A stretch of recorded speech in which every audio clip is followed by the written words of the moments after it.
I want to thank William Hodge and Dr. Shange, Dean Bolden-Tiller, the Planning Committee, all of you who invited me to come and speak today. I really appreciate it. It's an honor to be here at Tuskegee's conference. I'm going to do a little bit of introduction of myself in the beginning and throughout the presentation. And I hope you can see the PowerPoint. That's the only slide I have. That's it. That's the only one I brought. Only one I needed. Again, I'm Victor Harris. I'm publisher and editor of Minority Landowner magazine.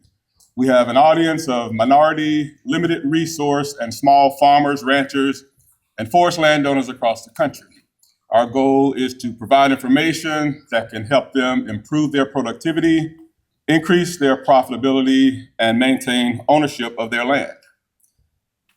I am a Tuskegee product of the Tuskegee Forestry Program. I completed that program, and then I went on to North Carolina State University, where I earned a Bachelor's of Science degree in forestry. I'm also the founder and president of Sierra Publishing Company, which was named after my daughter. And I'll talk about that company throughout my presentation. But 2 days ago, on March 18th, we celebrated our 20th anniversary of Sierra Publishing Company.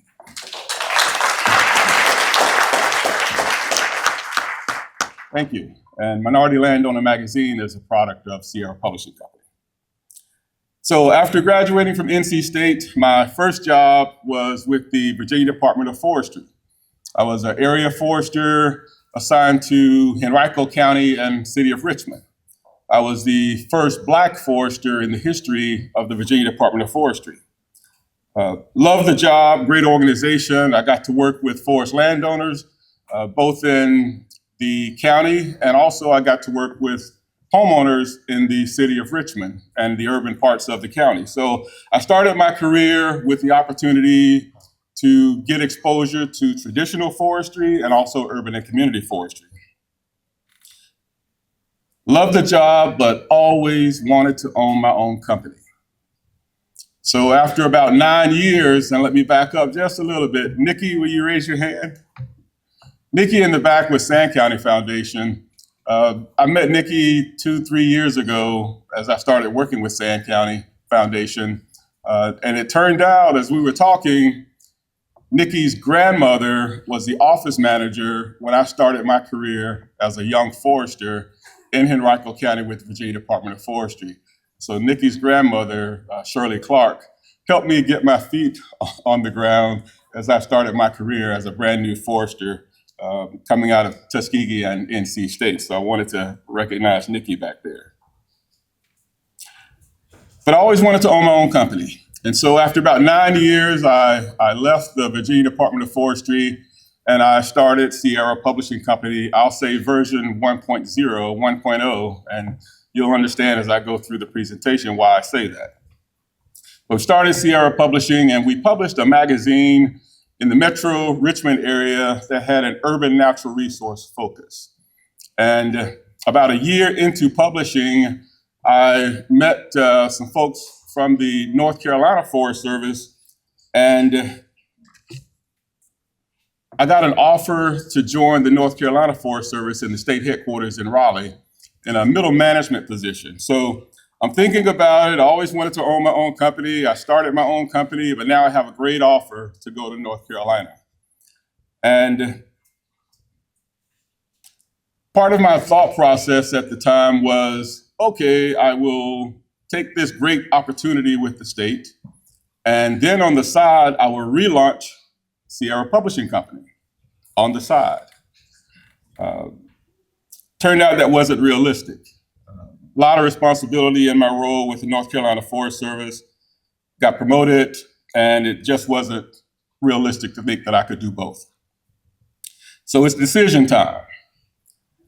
And if you can see the Post-it, that's the original note that I sat in my office, pulled out a Post-it notepad, and I wrote down, okay, Victor, so what are the things that are important to you?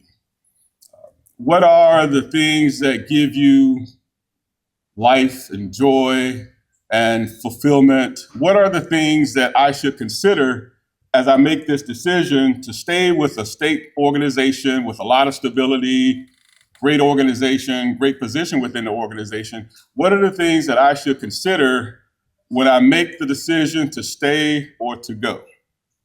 And that is, again, the original notepad. It's faded, it's a little torn.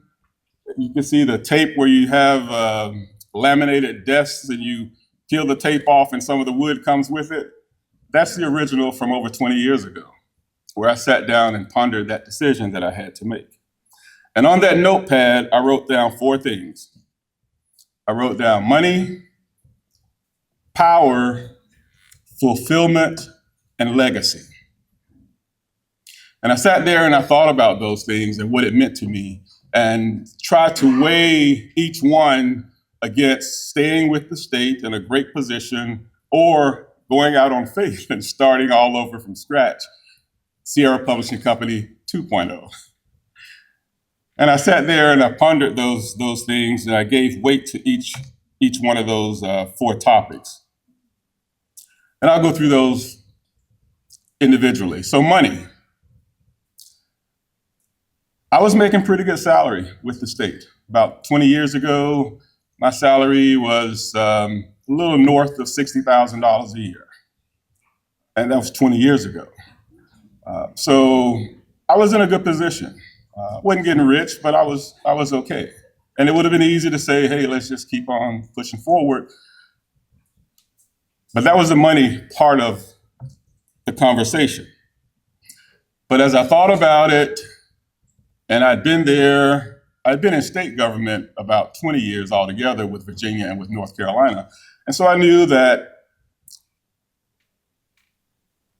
my potential, no matter how great my performance was my salary was determined not by myself.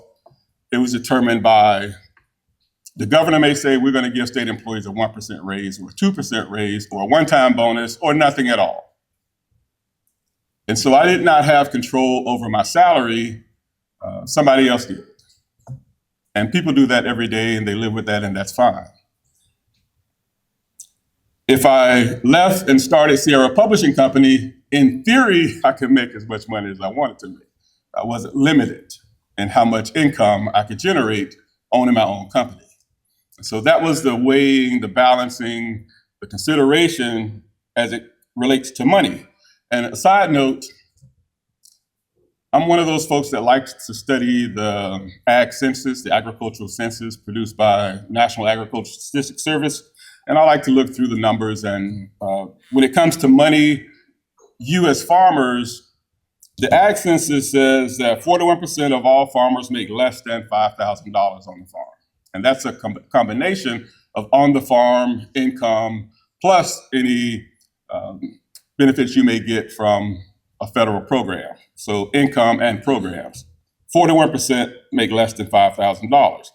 It also says that 55% of Black farmers make less than $5,000. It says 52% of all farmers making less than $10,000 on the farm. And 67% of Black farmers are making less than $10,000 on the farm. That's a combination of revenue and any program income that you may get. So you as farmers, I think it's safe to say you're not really in it to get rich per se. There are other factors that influence your decision to become farmers or to stay farmers. But the money part of it, for me, I had to weigh that. And for you as farmers, you weigh that as well, I'm sure. The next topic I looked at was power. So in the Virginia Department, in the North Carolina Forest Service, I was the Assistant State Forester for Administration. And we had 700 full-time employees at that time across the state, across all 100 counties. And there were 2 folks in the organization that had lateral positions that were at the same salary grade as mine. But there were only 2 people in the organization that had a higher salary grade that were higher up the organizational chart than I was. So out of 700 employees, there were only 2 that were higher up the O chart than I was at that time. Human resource director reported to me. So for those 700 people, we managed their benefits, their salary, the hiring, firing, promotions, all the things associated with HR.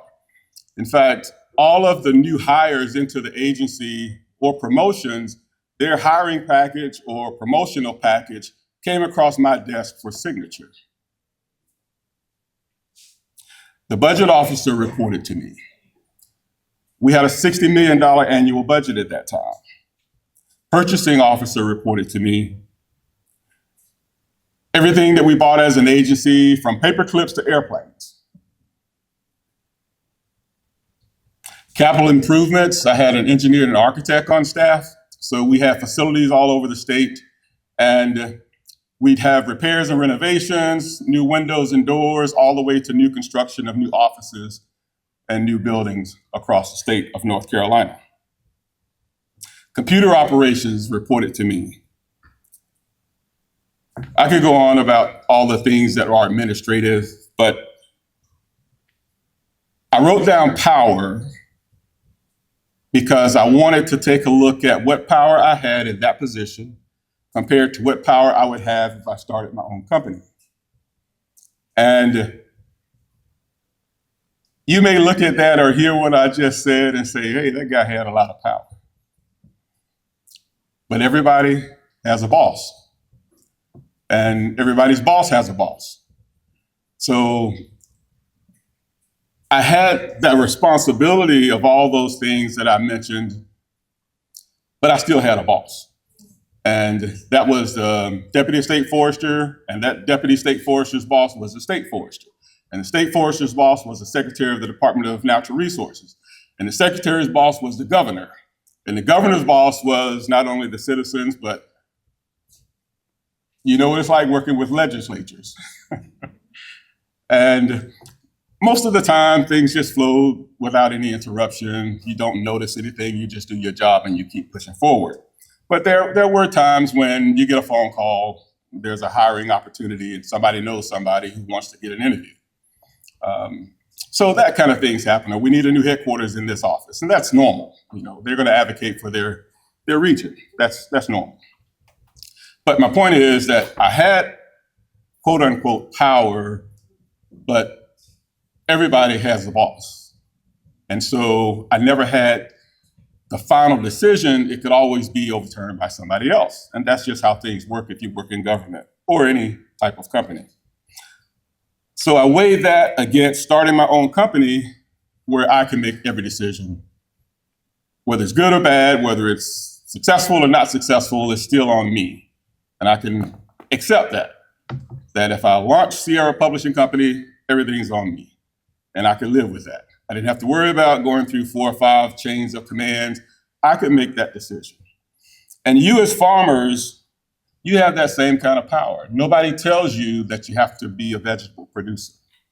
Nobody tells you that you have to have cattle. Nobody tells you that you have to manage forest land and plant trees on your open fields. Nobody tells you what you have to do with your land and with your farming operation. So you as farmers have that same kind of power, because as a farmer, you're running a farm and you're running a business. And so you have that power. And so my decision, I was weighing power within my role with the state and my role if I launched Sierra Publishing Company. Third thing on the list is fulfillment. I got a lot of fulfillment out of my job with the state. I used to tell my staff that when you're sitting across the table from an employee, the decisions that you make don't just impact that employee, they impact that employee's family. And so we had a responsibility and an opportunity to help an employee help their family. And when we're helping employees be more successful in their job is to help forest landowners across the state of North Carolina. So we're also helping the forest landowners and the citizens across the state of North Carolina. And that's a fulfilling type of opportunity. There was a lot of fulfillment in being able to support our employees and our citizens across the state.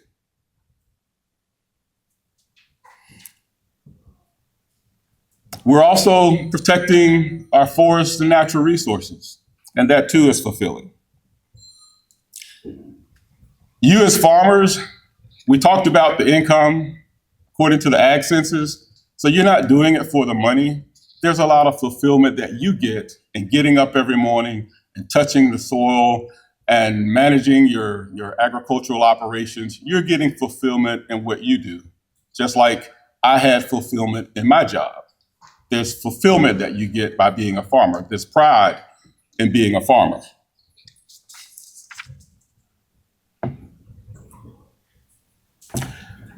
The last thing on my Post-it note was legacy. I've never been one of those folks who believed that when I walked out the door, the whole place is gonna fall apart. Nobody can do that job the way I do.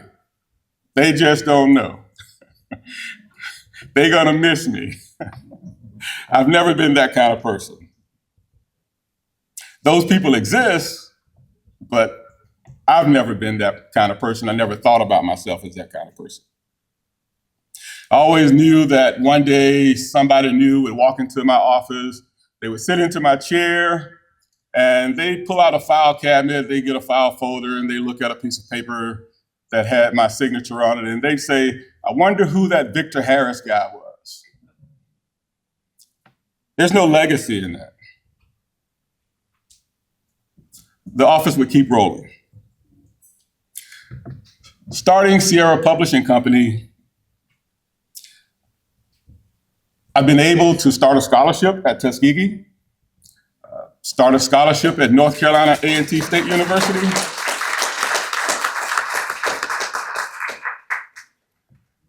In theory, the company could last forever. And even if it didn't last forever, it could last enough time to have an impact. The farmers that have been featured in our magazine, they love seeing themselves in Minority Landowner. They love sharing their stories with other farmers across the country. And I get calls now from issues of the magazine from 10, 15 years ago where someone wants to get another copy. They love sharing it with their friends and their family and their community. And so one day, their children or their grandchildren or their great-grandchildren may pick up a copy of the magazine and read about their story. And so through Minority Landowner, we're able to establish a legacy. And I'll finish with this as we look at, as we talk about legacy.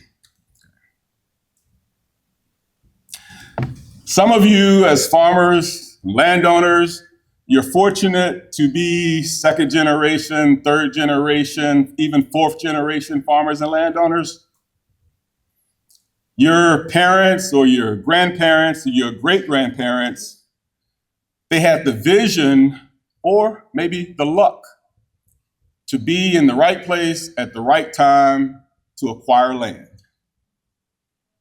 But that second generation, third generation, fourth generation, if that's who you are, then you are living in the legacy.